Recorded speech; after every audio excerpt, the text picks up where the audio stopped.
हरे कृष्ण। आज के कार्यक्रम में आप सभी का हार्दिक स्वागत है। आज हमारे वक्ता हैं श्रीमान मदन सुंदर प्रभु जी।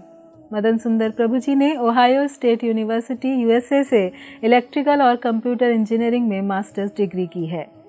उन्होंने जूनिपर नेटवर्क्स यूएसए में रिसर्च इंजीनियर के रूप में कार्य किया है, जिसके लिए सन 2011 में उनके शोध प्रयासों के लिए उन्हें प्रतिष्ठित कर्मचारी उत्कृष्टता पुरस्कार यानी एम्प्लॉय एक्सेलेंसी अवार्ड से सम्मानित किया गया।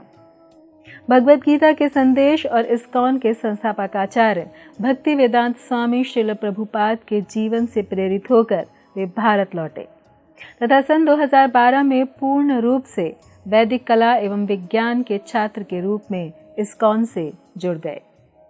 प्रभु जी इस्कॉन पुणे में corporate education and empowerment forum के निदेशक के रूप में सेवारत हैं, जो कॉरपोरेट्स, शिक्षकों और छात्रों के लिए नियमित रूप से सांस्कृतिक और शैक्षिक कार्यक्रम आयोजित करते हैं।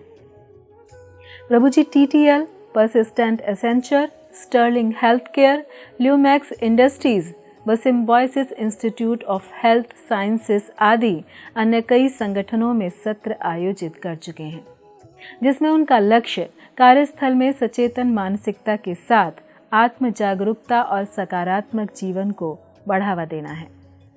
वैदिक शास्त्रों के संदेश को पढ़ना और साझा करने में प्रभु जी को विशेष आनंद तथा संतोष प्राप्त होता है। वह इसी कारण प्रभु जी ने भगवद गीता, महाभारत, रामायण और श्रीमद् भागवतम पर आधारित कुछ पाठ्यक्रम भी तैयार किए हैं, जिनसे कई लोग प्रेरित होकर अपना जीवन सफल कर रहे हैं। तो आइए श्रवण करते हैं श्रीमान मदन सुंदर प्रभु जी के श्रीमुख से। धन्यवाद। हरे कृष्ण। हरे कृष्णा। आप सभी का स्वागत है इस भगवद गीता सार कार्यक्रम में। और आज हम भगवद गीता का 9वां अध्याय और 9th चैप्टर, जिसका शीर्षक है परम गुह्यतम ज्ञान। इस अध्याय में भगवान श्री कृष्ण अर्जुन को परम गुह्यम ज्ञान के बारे में बताते हैं। वो परम गुह्यम ज्ञान क्या है? तो आइए हम भगवद गीता के 9वें अध्याय के पहले श्लोक से चर्चा करते हुए इस चीज़ का शुरुआत करते हैं। टेक्स्ट 1। श्री भगवान उवाचा इदं तु ते गुह्यतमं प्रवक्ष्यामि अनसूयवे ज्ञानं विज्ञानं सहितं यज्ञानत्वमोक्षसे शुभात्। तो अब भगवान श्री कृष्ण यहाँ पर अर्जुन को कहते हैं, अर्जुन मैं आपको एक बहुत गुह्यतम ज्ञान बताने वाला हूँ। श्रील प्रभुपाद तात्पर्य में बहुत खूबसूरत बात लिखते हैं, कहते हैं एक गुह्य ज्ञान है, एक गुह्यतर ज्ञान है और तीसरा गुह्यतमम ज्ञान है। तो गुह्य कॉन्फिडेंशियल ज्ञान क्या है? देहिनोस्मिन् यथा देहे कौमारम यौवनम जरा तथा देहांतरा प्राप्तिर्धीरस्तत्रा न मोयति। मतलब हम शरीर नहीं, हम आत्मा है, तो वो गुह्य ज्ञान है। तो गुह्यतर लेवल 2 वो ज्ञान क्या है? योगिनाम अपि सर्वेषां मद्गतेनांतरात्मनः श्रद्धावान् भजते यो मां सामे युक्ततमो मतः। मतलब क्या है? भगवान का भजन करना, श्रद्धा से भजन करना। एक जीव जब भगवान की भक्ति करता है तो उसको गुह्यतर ज्ञान कहा गया है। तो प्रश्न बनता है गुह्यतमम ज्ञान क्या है, जिसका उल्लेख भगवान श्री कृष्ण इस 9वें अध्याय में करने वाले हैं। क्या है वो गुह्यतम ज्ञान? वो ज्ञान है कृष्ण और उनके भक्त के बीच में आदान प्रदान, वो प्रेममय संबंध का विश्लेषण भगवान श्री कृष्ण इस 9वें अध्याय में करेंगे। इस 9वें अध्याय को इसलिए सबसे महत्वपूर्ण भगवद गीता का अध्याय माना गया है। यहाँ पे आगे भगवान श्री कृष्ण कहते हैं ये ज्ञान कौन प्राप्त कर सकता है? इस गुह्यतमम ज्ञान को प्राप्त करने की कोई क्वालिफिकेशन या प्रीरिक्विजिट? तो कृष्ण कहते हैं अनसूयवे, वो व्यक्ति जो मुझसे द्वेष नहीं करता। अर्जुन तुम मेरे द्वेषी नहीं, तुम मेरे सखे हो, भक्त हो, इसलिए मैं तुम्हें ज्ञान बता रहा हूँ। तो प्रश्न बनता है प्रभु ये ज्ञान प्राप्त करके मुझे क्या होगा? तो कृष्ण पहले श्लोक की आखिरी लाइन में कहते हैं मोक्ष से अशुभात्। अर्जुन, व्यक्ति के जीवन में सिर्फ शुभ और शुभ ही होगा और मोक्ष की उसको प्राप्ति होगी। और फिर दूसरे श्लोक में भगवान बात करते हैं इस ज्ञान की महिमा की, और कृष्ण कहते हैं दूसरा श्लोक, राजविद्या राजगुह्यम पवित्रम इदमुत्तमम। अर्जुन, मैं जो तुम्हें ज्ञान बताने वाला हूँ वो राजविद्या है, is a king of all knowledge. राजगुह्यम सबसे गुह्यतमम ज्ञान है, पवित्रम सबसे शुद्ध, इदम उत्तमम उससे सर्वश्रेष्ठ ज्ञान कोई नहीं है, प्रत्यक्ष स्वागमम धर्म्यम। इस ज्ञान को जो प्राप्त करता है उसको आत्म साक्षात्कार होगा, और अंत में सुसुखम कर्तुम अव्ययम, उसको सुसुखम, उसके मन में सुख और शांति आएगी, कर्तुम अव्ययम, और ये ज्ञान से प्राप्त होने वाला सुख और शांति कभी भी उसका विनाश नहीं होता। अर्जुन जब भगवान की इस बात को सुनते हैं तो बड़े ही प्रसन्न होते हैं, बट उनके मन में एक प्रश्न उठता है, प्रभु अगर ये ज्ञान, ये भक्ति योग का ज्ञान इतना सर्वश्रेष्ठ है तो क्यों हर कोई जीव इसको नहीं अपनाता?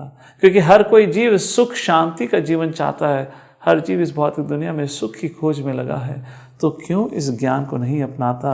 उसके लिए भगवान तीसरे अध्याय में बताते हैं अर्जुन क्यों नहीं करता, उसका क्या लक्षण है, वो कौन व्यक्ति है जो नहीं अपनाता?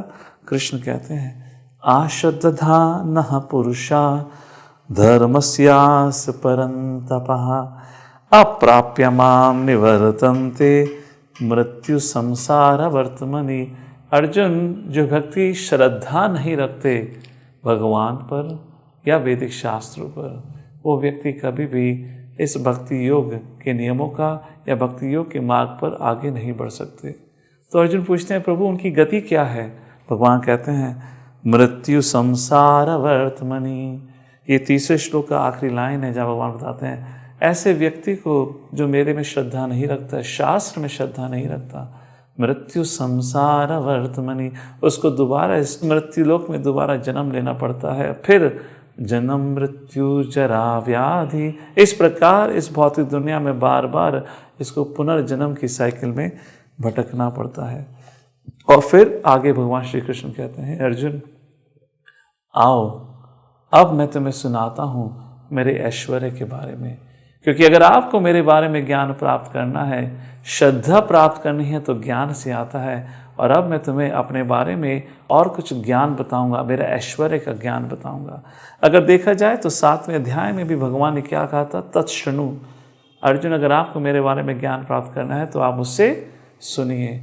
8वें अध्याय में अर्जुन ने प्रश्न पूछ लिए, इसलिए भगवान इस विषय के ऊपर चर्चा नहीं कर पाए। 8वें अध्याय के प्रश्नों का जवाब देने के बाद भगवान श्री कृष्ण फिर अपने ऐश्वर्य ज्ञान का उल्लेख या वर्णन करने लगते हैं। और इस अध्याय में श्लोक संख्या 4 से लेकर श्लोक संख्या 10 तक भगवान बताते हैं कि कैसे हे अर्जुन, ये जो भौतिक प्रकृति है, ये भौतिक प्रकृति मेरी ही शक्ति है, मेरे ही द्वारा इस सृष्टि का निर्माण, इस सृष्टि को मेंटेन किया जाता है और मेरे ही द्वारा इस सृष्टि का विनाश होता है। इस भौतिक दुनिया में जो कुछ होता है वो मेरी इच्छा के अनुसार ही होता है, या मेरी इच्छा के अनुसार इस भौतिक दुनिया का निर्माण हुआ है। सब जीव हर समय मेरे पर निर्भर हैं। मैं हर जीव के अंदर हूँ पर हर कोई जीव मेरे अंदर नहीं। हर समय मैं भौतिक प्रकृति के अंदर हूँ पर भौतिक प्रकृति मेरे अंदर नहीं। इस प्रकार से भगवान उस ज्ञान का वर्णन करते हैं जिसको कहा जाता है इनकंसीवेबल रिलेशनशिप। मतलब भगवान का प्रकृति और जीव के संग जो संबंध है वो साधारण व्यक्ति के समझ के परे है। पर अंत में भगवान कहते हैं अर्जुन, कुछ समझो ना समझो, एक बात तो जरूर समझ लीजिए, जो 10वें श्लोक में भगवान समझाने का प्रयत्न करते हैं। अर्जुन को कहते हैं अर्जुन, ये 10वां श्लोक है, मयाध्यक्षेन प्रकृति सूयते साचराचरम हेतुनानेन कौन्तेया जगत विप्ररी वर्तते। Arjun, I am the supreme director. मया अध्यक्षेन प्रकृति, ये जो भौतिक शक्ति, ये जो प्रकृति है वो मेरे अध्यक्ष में है, मुझसे इंडिपेंडेंट नहीं है। सूयते सा चराचरम, इसी प्रकार सब जीव मेरे अध्यक्ष, मेरे ही कंट्रोल में आते हैं। इस प्रकार भगवान बताते हैं Arjun, I am the supreme director, I am the supreme controller, I am the supreme proprietor. और कृष्ण बताते हैं अर्जुन, मैं तुम्हें ये क्यों ऐश्वर्य ज्ञान का उल्लेख कर रहा हूँ, उसका कारण यही है, सिर्फ एक, ताकि आपका मेरे प्रति श्रद्धा सही मायने में हो सके, या श्रद्धा एक प्रकार से दृढ़ हो सके। इस श्रद्धा को बढ़ाने के लिए मैं आपको अपने ऐश्वर्य ज्ञान के बारे में बता रहा हूँ। फिर अर्जुन के मन में प्रश्न उठता है, प्रभु अगर ऐसा है, अगर आप ही सुप्रीम डायरेक्टर हैं, जैसे आपने कहा माया अध्यक्षेन प्रकृति, माया भी आप ही की शक्ति और आपके नियंत्रण में है, तो क्यों और किस कारणवश लोग आपकी शरण में नहीं आते? इतना आनंदमय ज्ञान जो आप भगवद गीता में दे रहे हैं, लोग उसको क्यों नहीं अपनाते? किस कारणवश लोग अनेक देवताओं या साधु महात्माओं की शरण लेते हैं पर आपकी शरण नहीं लेते? उसका कारण क्या है? तो भगवान श्लोक संख्या 11 से लेकर श्लोक संख्या 25 तक इस विषय के ऊपर विस्तार से चर्चा करते हैं। भगवान बताते हैं अर्जुन, 3 प्रकार की प्रमुख मिसअंडरस्टैंडिंग्स हैं, मिसकॉन्सेप्शंस हैं या गलत फहमी है जब भी भगवान का विषय आता है। सबसे पहली मिसअंडरस्टैंडिंग, लोग समझते हैं भगवान मनुष्य के रूप में आते हैं तो भगवान नहीं, मनुष्य हैं, साधारण मनुष्य। जैसे दुर्योधन, शिशुपाल, दंतवक्र, जरासंध इत्यादि कभी कृष्ण को भगवान के रूप में ही देख पाए, उन्होंने उनको हमेशा एक साधारण मनुष्य के रूप में माना। जैसे कई बार लोग बोलते हैं भगवान मनुष्य के रूप में आए, मतलब क्या है भगवान मनुष्य के रूप में आए? इस प्रकार की गलत फहमी रहती है। तो पहले तो मिसअंडरस्टैंडिंग है। दूसरी मिसअंडरस्टैंडिंग कृष्ण समझाते हैं, अर्जुन लोग सोचते हैं मैं और अन्य देवता, उनके अंदर कोई अंतर नहीं है। तो लोग सोचते हैं हम किसी की भी पूजा पाठ करेंगे हमें फल तो वैसा ही मिलेगा। भगवान कहते हैं ऐसा नहीं है।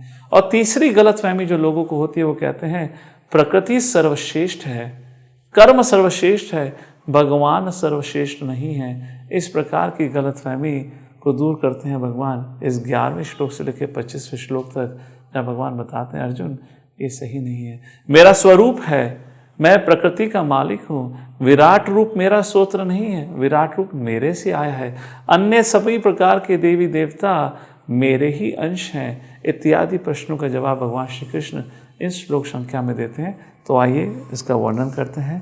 श्लोक संख्या 11, किस प्रकार के लोग मेरी शरण में नहीं आते? भगवान कहते हैं अवजानन्ति मां मूढ़ा मानुषं तानुमाश्रितः, वो मुझे एक साधारण मनुष्य की तरह समझते हैं। इस प्रकार के जो मूढ़ अज्ञानी होते हैं वो गलत फहमी में रहते हैं और सोचते हैं मैं परमेश्वर नहीं, उनके जैसा एक साधारण मनुष्य हूँ। तो अर्जुन सोचते हैं प्रभु ऐसे लोगों की गति क्या होती है?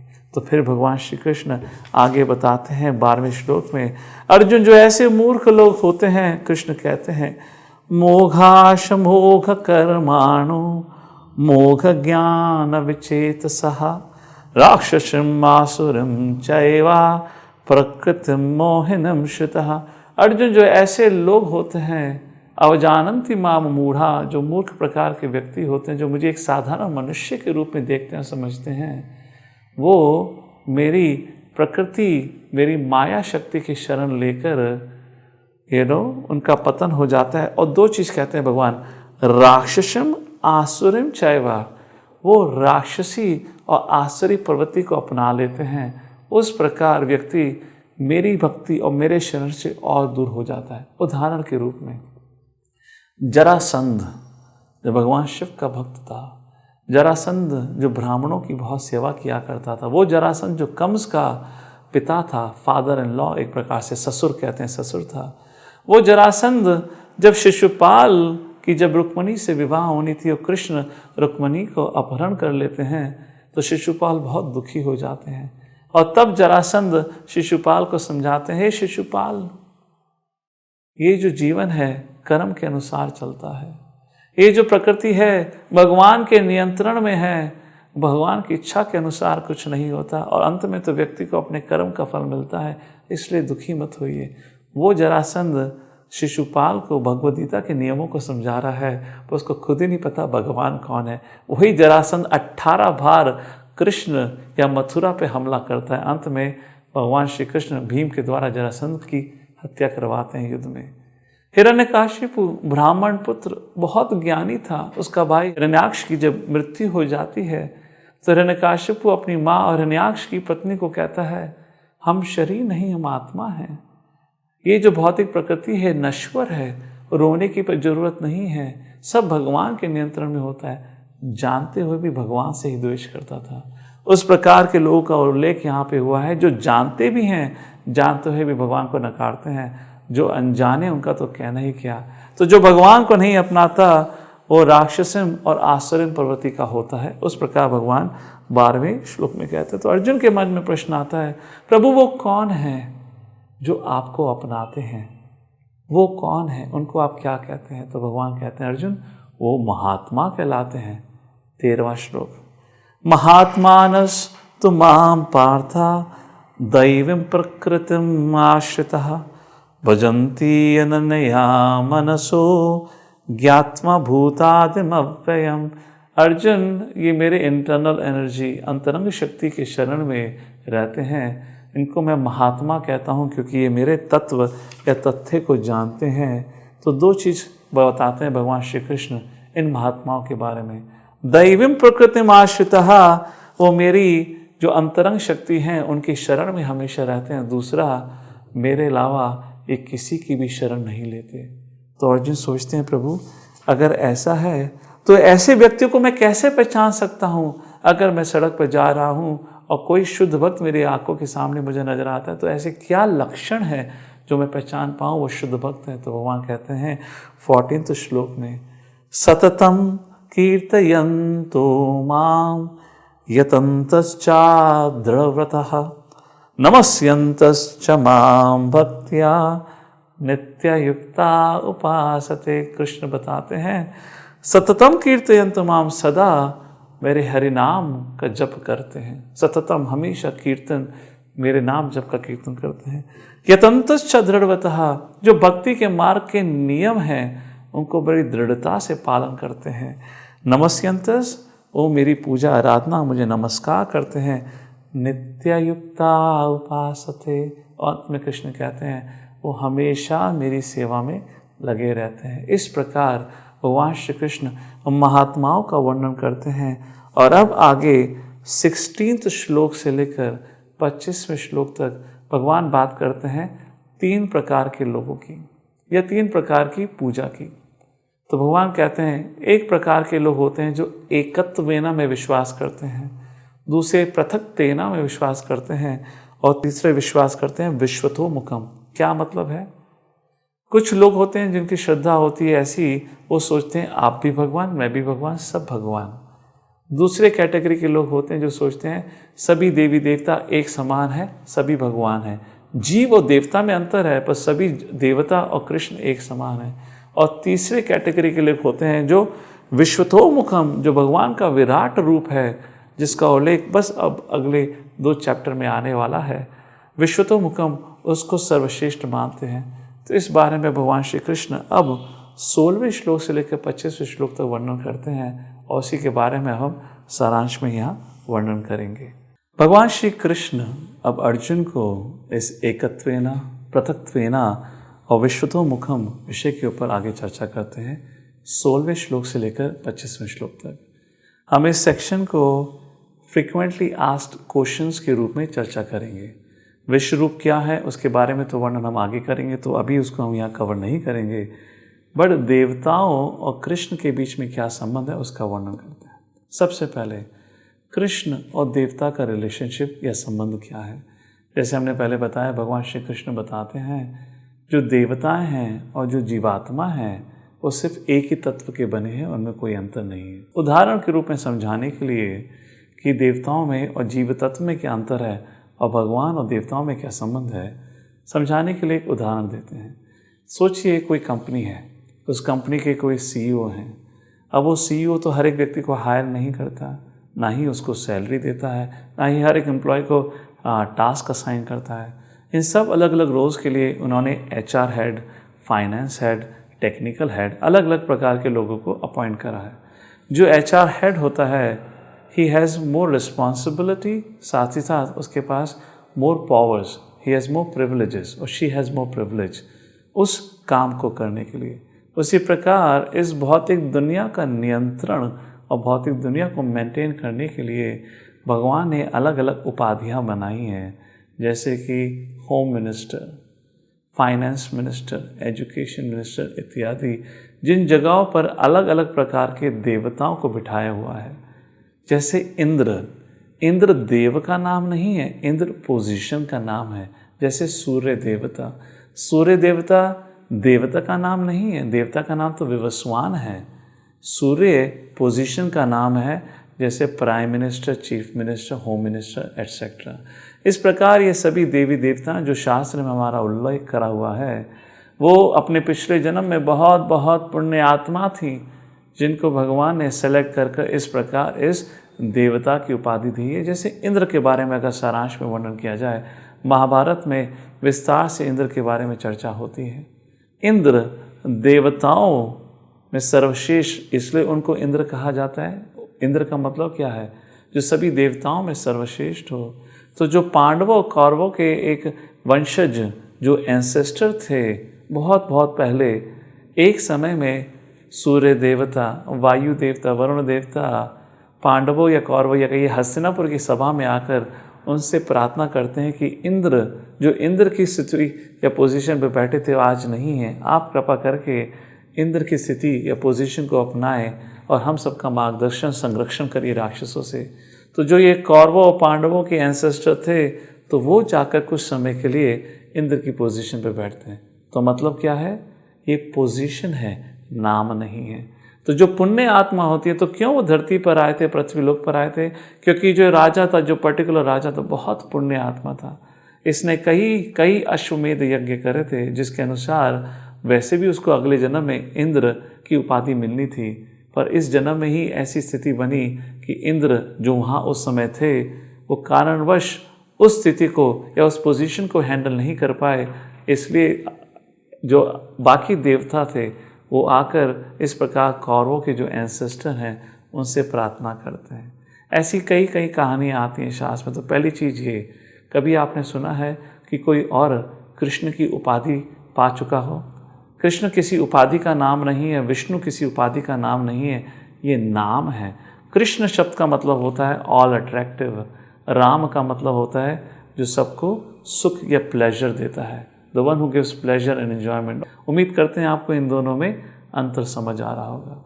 दूसरा प्रश्न बनता है, भगवान कृष्ण और जो अन्य देवता हैं उनकी पूजा आराधना करते हैं तो उससे क्या लाभ होता है? जो व्यक्ति कृष्ण की आराधना करते हैं, जो भगवान श्री कृष्ण उनको ब्लेसिंग्स या वरदान देते हैं, वो कभी ख़त्म नहीं होती। जो अन्य देवताओं का पूजा पाठ करके उनसे ब्लेसिंग्स प्राप्त करते हैं, वो नश्वर होती हैं, समय के साथ समाप्त हो जाती हैं। क्योंकि जब इस सृष्टि का सर्वनाश होता है तो साथ ही साथ सब देवता, उनके वरदान, सभी का सर्वनाश होता है। तीसरा, क्या अन्य देवता मोक्ष का वरदान दे सकते हैं? नहीं। जैसे हिरण्यकशिपु ब्रह्मा से प्रार्थना करता है कि मुझे अमर बनाइए, तो ब्रह्मा कहते हैं मैं खुद अमर नहीं हूँ, तुझे कैसे अमर बनाऊँगा। उसी प्रकार कई बार शिव के भक्तों ने शिव से प्रार्थना करी और शिव भी यही कहते हैं। तो जो मोक्ष है, मोक्ष का वरदान केवल विष्णु या कृष्ण दे सकते हैं, कोई और अन्य देवता नहीं दे सकते।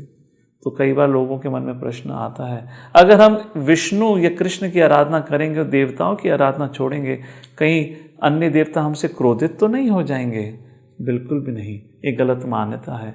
महाभारत के अंदर बहुत खूबसूरत उदाहरण आता है, जहाँ व्यासदेव के कहने पर जब सभी पांडव वन में थे, वनवास में थे, 13 साल के वन में, 5वें साल या 4थे साल की बात है, जब व्यासदेव आके युधिष्ठिर महाराज को कहते हैं कि अब समय आ गया है अर्जुन को इंद्रलोक भेजने का और सभी दिव्य अस्त्र को कलेक्ट करने के लिए। तो जब अर्जुन इंद्रलोक की तरफ जा रहे होते तो बीच रास्ते पर एक शिकारी उनके सामने आता है, युद्ध के लिए न्योता देता है, और बाद में अर्जुन को पता चलता है वो शिकारी कोई और नहीं, भगवान शिव हैं। भगवान शिव अर्जुन से युद्ध करके इतने प्रसन्न होते हैं, भगवान शिव अपना पशुपति अस्त्र अर्जुन को दे देते हैं। उस समय समस्त देवी देवता वहाँ उपस्थित होकर अर्जुन को अपने सारे के सारे दिव्य अस्त्र देते हैं। मतलब क्या है? अर्जुन कृष्ण के सखे, कृष्ण के भक्त, और देखिए कैसे अर्जुन सबको प्रसन्न कर पाए। कोई ऐसा आपने उदाहरण सुना है जो किसी अन्य देवता का भक्त हो और उससे विष्णु भी प्रसन्न हुए हो? हाँ या ना? ज़्यादातर जो हमने इतिहास में उदाहरण पढ़े हैं वो तो यही देखा है, जो अन्य देवताओं के भक्त होते हैं ज़्यादातर विष्णु से द्वेष करते हैं, या कभी ऐसा नहीं देखा होगा विष्णु उन पर आके कृपा करें। पर यहाँ देखिए कृष्ण के भक्त हैं, शिव जी कृपा कर रहे हैं, इंद्र, वायु, वरुण सभी आकर अर्जुन पे कृपा करते हैं, उनको दिव्य अस्त्र देते हैं। इसी प्रकार ये जो कुछ गलत भावनाएं हैं लोगों के मन में, अगर भगवद गीता को हम पढ़ें तो हमारे इस प्रकार के समस्त डाउट्स खत्म हो सकते हैं। अंत में, क्या मेरे मन में भौतिक इच्छाएं हों तो क्या मैं कृष्ण को अप्रोच कर सकता हूँ? कई बार लोगों के मन में प्रश्न होता है। हाँ, कर सकते हैं। श्रीमद् भागवतम में कहा गया, अकामा सर्व कामो वा मोक्ष काम उधारदि तीव्रेन भक्ति योगेना। मतलब क्या है? अकाम सर्व कामो वा, आपके मन में कोई इच्छा ना हो, या सर्व कामा, सब भौतिक इच्छाएं हो, जो भी हो, अगर मोक्ष की भी इच्छा हो तो किसकी शरण में जाएं? भगवान श्री कृष्ण की शरण में जाएं और हिचकिचाएं ना। इस प्रकार भगवान श्री कृष्ण यहाँ पर इस विषय के ऊपर वर्णन करते हैं और अंत में भगवान बताते हैं, अगर कोई व्यक्ति मेरी आराधना करता है तो वैकुंठ गमन होता है, कोई देवी देवताओं की पूजा करता है तो उनके धाम पहुँचता है, कोई पितरों की पूजा करता है तो उनके धाम पहुँचता है, और कोई भूत प्रेत पिशाच की पूजा करता है तो अगले जन्म में भूत प्रेत बनता है। मतलब जिसकी आराधना करते हैं उसी की प्रकार की गति प्राप्त होती है। और अंत में सबसे महत्वपूर्ण सब्जेक्ट मैटर, गुह्यतमम जो सब्जेक्ट मैटर है इस 9वें अध्याय का, भगवान और भक्त के बीच का प्रेममय संबंध। अब वो 26वें श्लोक से भगवान उसका उल्लेख करना शुरू करते हैं, जहाँ पे भक्ति योग का गुण क्या है उसका वर्णन करते हुए भगवान श्री कृष्ण कहते हैं, हे अर्जुन, भक्ति बड़ी सरल है। पत्रम पुष्पम फलम तोयम यो में भक्त्या प्रयच्छति। मतलब क्या है? 26वें श्लोक में कहते हैं, अर्जुन मुझे प्रसन्न करना तो बहुत आसान है। पत्ते ले लो, पुष्प ले लो, फल, पानी, ये जो सब चीज़ भगवान ने ही हमें दी है, इसको भी लेकर अगर भगवान को सिर्फ भक्ति भाव से अर्पण करते हैं तो भगवान कहते हैं मैं अपना लेता हूँ। इससे सरल और क्या हो सकता है? पर इस समय अर्जुन के मन में प्रश्न उठता है। अर्जुन सोचते हैं, प्रभु मैं मानता हूँ हर कोई व्यक्ति इस प्रकार आपको भोग लगा सकता है, पर भक्ति भाव तो सबके मन में नहीं आ सकता। भक्ति भाव आने में तो थोड़ा समय लग सकता है। तो भगवान कहते हैं कोई बात नहीं, अगर आपके पास भक्ति भाव नहीं है तो कर्मयोग करिए। 27वें श्लोक में कहते हैं, यद करोषि यद असनासी यद जुहोसी ददासी यद तपस्वसी तु कौन्तेया तत्कुरुष्व मद अर्पणम। अर्जुन, जो भी आप करो मेरी प्रसन्नता के लिए करो, जो भी खाओ मुझे भोग लगा के प्रसादम के रूप में ग्रहण करिए, जो भी तपस्या करो मेरे को प्रसन्न करने के लिए करो, जो भी कर्म करो मेरे प्रसन्नता के लिए, जो भी आप कर्म करके फल प्राप्त करो उसको मेरी सेवा में लगाओ। इतना तो कर सकते हो, ऐसा करोगे तो क्या फल मिलेगा? भगवान श्री कृष्ण 28वें श्लोक में कहते हैं, शुभा अशुभ फलेर एवं मोक्ष से कर्म बंधना। अर्जुन, जो इस प्रकार अपना जीवन व्यतीत करता है कर्मयोग का पालन करते हुए, दो चीज होती हैं, मोक्ष से कर्म बंधना, सभी कर्म बंधन या कर्म फलों से मुक्त हो जाते हैं, मोक्ष ही प्राप्त होती है, और दूसरा उसके जीवन में सुख और शांति आती है। अर्जुन 2 मिनट सोचते हैं, प्रभु मुझे एक बात जमी नहीं, मुझे ऐसा क्यों लगता है कि आप अपने भक्तों के प्रति पार्शियल हैं, आप अपने भक्तों के हित के बारे में सोचते हैं, अब भक्तों का क्या, आप तो भगवान हैं, आपको तो एक समान होना चाहिए। तो कृष्ण कहते हैं, रुको भाई, किसने कहा मैं पार्शियल हूँ? 29वें श्लोक में कहते हैं, समोहम सर्वभूतेषु नामे द्वेष्टु अस्ति ना प्रिया। अर्जुन, मैं तो सभी जीवात्माओं के प्रति एक समान हूँ, ना मैं किसी से द्वेष करता हूँ, ना ही किसी का प्रिय हूँ। बट आखिरी 2 लाइन महत्वपूर्ण है, ये भजन्ति तो माम भक्त्या, जो मेरी पूजा आराधना भक्ति से करता है, मयि तेषु चापि हम, मैं उसके मन में विराजमान रहता हूँ, वो सदैव मेरे मन में विराजमान रहता है। महाभारत में बहुत खूबसूरत उदाहरण आता है। युद्ध समाप्त हो चुका है, सबका जो भी अंतिम संस्कार था सभी योद्धाओं का हो चुका है। युधिष्ठिर, सभी पांडव हस्तिनापुर वापस पहुंच चुके हैं। युधिष्ठिर महाराज ने टेम्पररी राज्य अभिषेक भी करा लिया है भगवान को पसंद करने के लिए, और अब भीष्म पितामह से मिलने जाने की तैयारी चल रही है।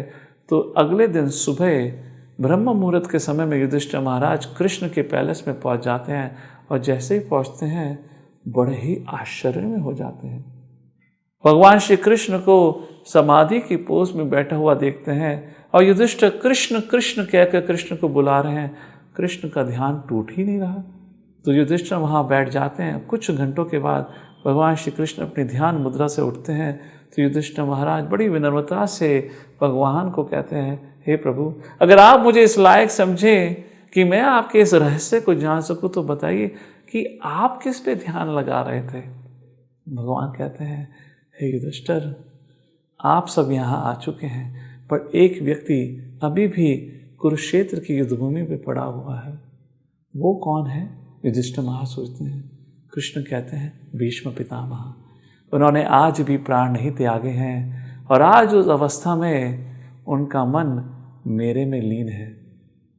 वो दिन रात मेरे बारे में सोच रहे हैं, मेरे नाम का गुणगान कर रहे हैं। तो उस समय भगवान बहुत खूबसूरत बात युधिष्ठिर को कहते हैं, हे युधिष्ठिर, जब भक्त का ध्यान मेरे में होता है तो मेरा ध्यान उस पर होता है। उसी प्रकार का वर्णन यहाँ पे आया है। भगवान कहते हैं, मैं किसी से द्वेष नहीं करता, ना ही कोई मेरा प्रिय है, बट जब कोई मेरी पूजा आराधना मुझसे प्रेम करता है, स्वाभाविक रूप से मैं भी उससे प्रेम करता हूँ।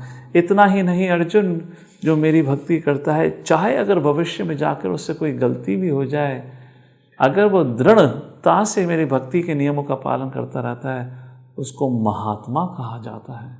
श्लोक संख्या 30। अपिचेसु दुराचारो भजते माम अनन्य भाग, साधुरेव समन्तव्या संयोग वैवसितो ही सा।